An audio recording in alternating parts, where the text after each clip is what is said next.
Catéchèse prébaptismale de Saint Cyril de Jérusalem sur le symbole de la foi intitulée « Pourquoi l'Église est appelée catholique ?»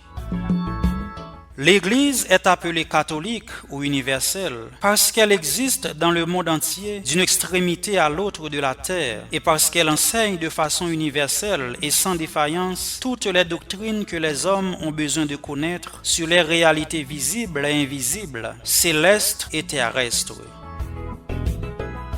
En outre, elle est appelée catholique parce qu'elle soumet à la vraie religion tout le genre humain, chef et sujet, savants et ignorants.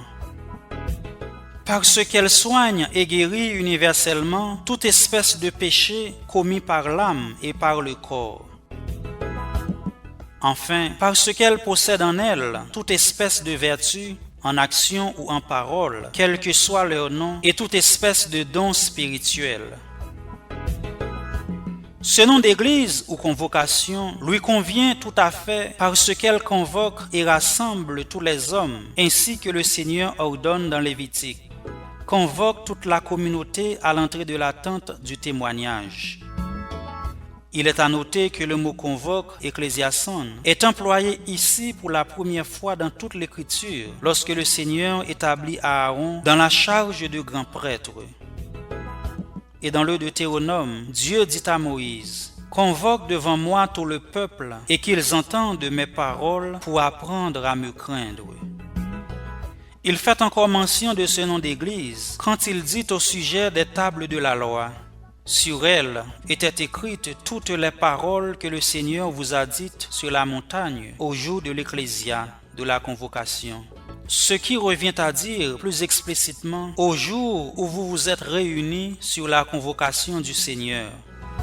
Le psalmiste dit aussi « Je te rendrai grâce dans la grande assemblée ecclésia, dans un peuple nombreux, je te louerai. » Le psalmiste d'ailleurs avait chanté jadis dans l'assemblée « Bénissez le Seigneur à partir des sources d'Israël. » Mais dans la suite, le Sauveur institua à partir des nations païennes une seconde assemblée, notre Sainte Église, celle des chrétiens, celle dont il a dit à Pierre, « Et sur cette pierre, je bâtirai mon Église, et la puissance de la mort ne l'emportera pas sur elle. » Lorsque la seule Église qui était en Judée a été rejetée, les églises du Christ se sont multipliées par toute la terre. C'est d'elles que parlent les psaumes lorsqu'ils disent « Chantez au Seigneur un cantique nouveau, sa louange est dans l'assemblée des saints. » Le prophète en est d'accord lorsqu'il dit aux Juifs « Je ne prends nul plaisir en vous, dit le Seigneur Tout-Puissant. » Et il ajoute aussitôt « De l'Orient à l'Occident, mon nom est glorifié chez les nations païennes. » C'est de la même Église, sainte et catholique, que Paul écrit à Timothée. « Tu dois savoir comment te conduire dans la maison de Dieu, qui est l'Église du Dieu vivant, colonne et soutien de la vérité. »